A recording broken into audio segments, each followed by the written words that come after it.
Hey guys, well, welcome to Quinn's Tree Farm, coming to you straight through the power of YouTube, right from Cornville, Maine. Today, we've got the holiday season over and I had a couple minutes to rest, and we're shifting gears into the snow plowing operation. And I've had quite a few upgrades to the pickup truck, and I wanted to go over those very quickly, talk to you about my setup, a couple of the things that I've added, and then in the future hopefully I can do some plowing vids for you and show you how I at least go about doing my plowing, and maybe get some tips on how you guys do it. So without further ado, I ended up upgrading to a Fisher 9-foot 6-inch XV2 steel plow. I got the yellow one, which is not the stainless steel, it's the regular steel, and it was a little bit cheaper, and to be honest with you, I really like the yellow color of Fisher.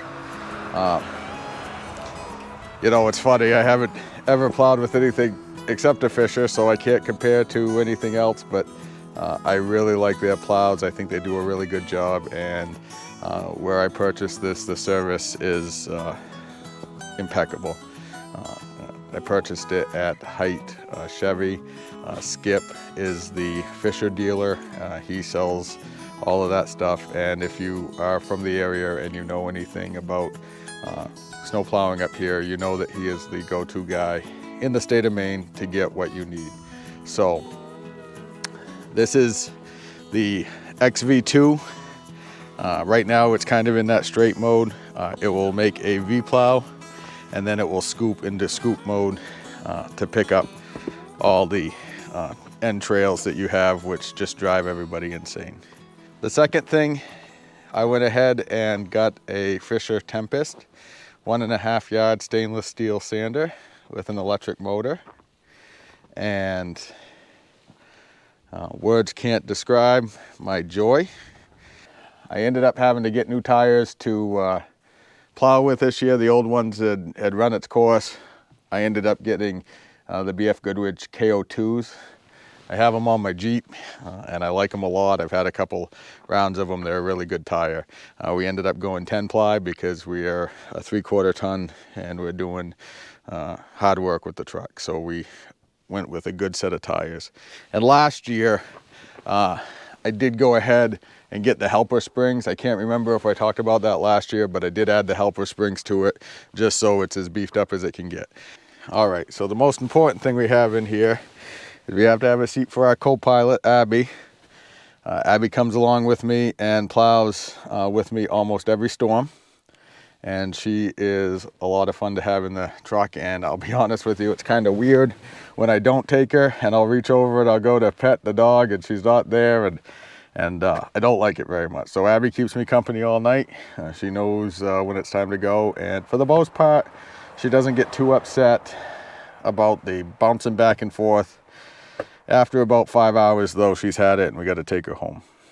Let's talk about the Tempest sanding control box. So that's right in the front of the truck. I don't have to get out and start any motors. It's an electric motor. I just have to press the on off button and it will start sanding, and then I can hit blast and it will turn everything up to full speed so I can spread sand and salt throughout the parking lots. To the left you can see that says material width right there.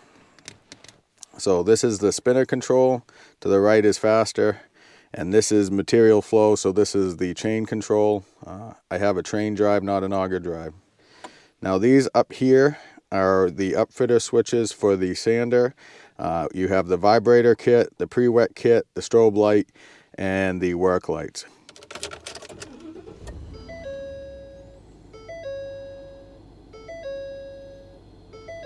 All right.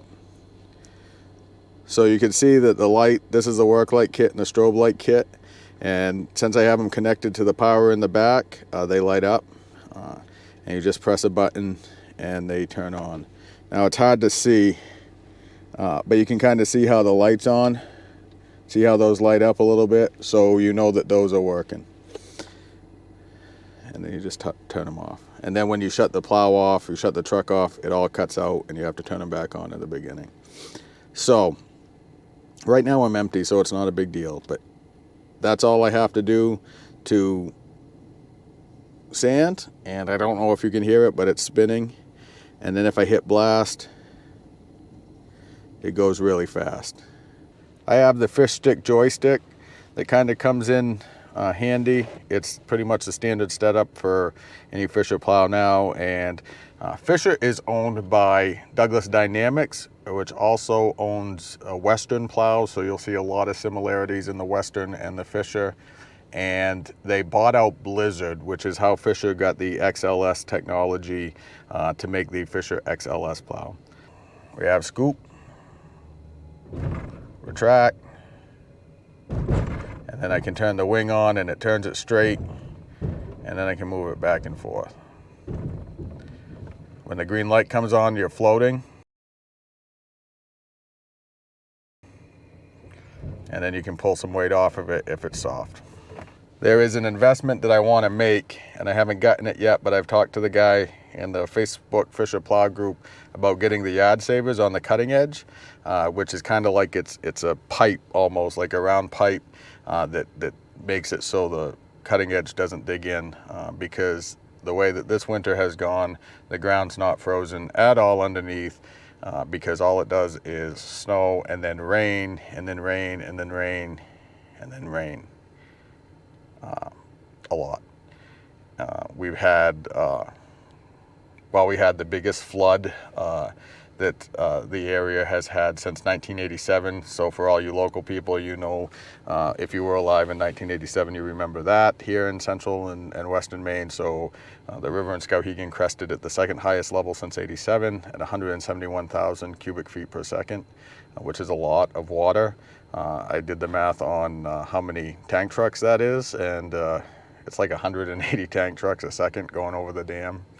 And then the last couple of weeks we have had, the coast has gotten very hard with these southeaster inside runner style storms where we get all the moisture from the ocean, and they have had devastating coastal flooding the last couple of weeks. So Maine's gotten hit pretty hard by the change in the climate and the warm up and things like that. And it's been a really difficult time growing and doing outside things. Got to get used to the new way, I guess. So anyways, that's that. Let's show you how the sander works.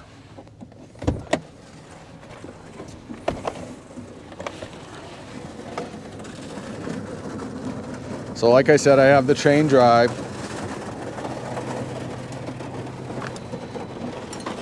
And then I have the spinner.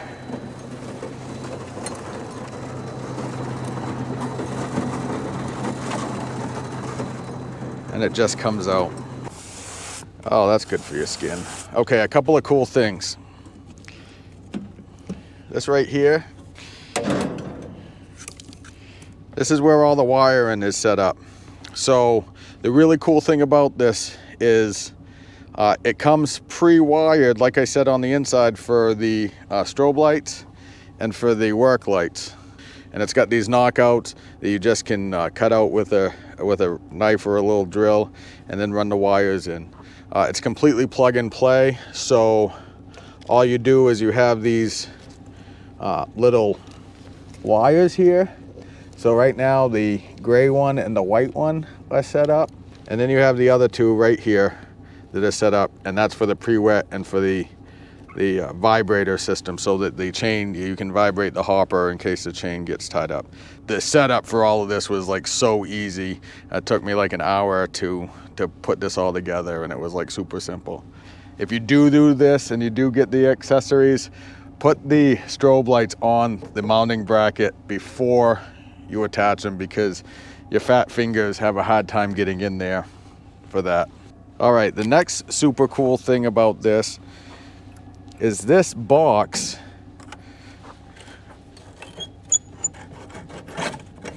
is removable. The cool thing about the box being removable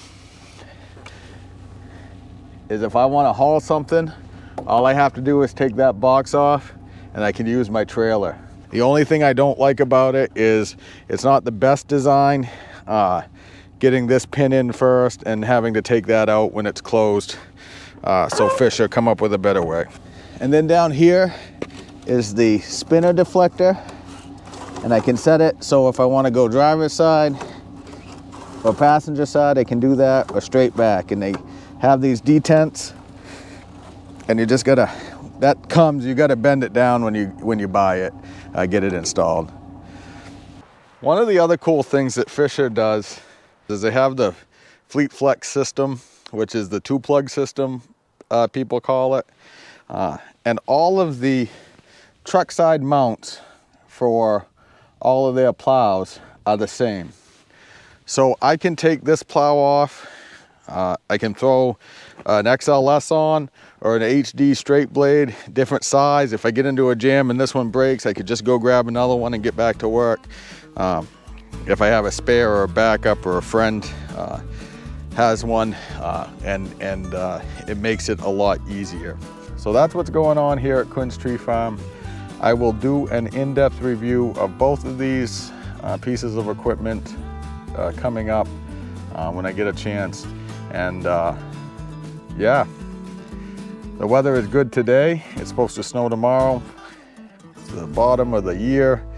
And you know, I'd really rather feel bad in Maine than feel good anywhere else. So there you go, my friends. I'll see you soon.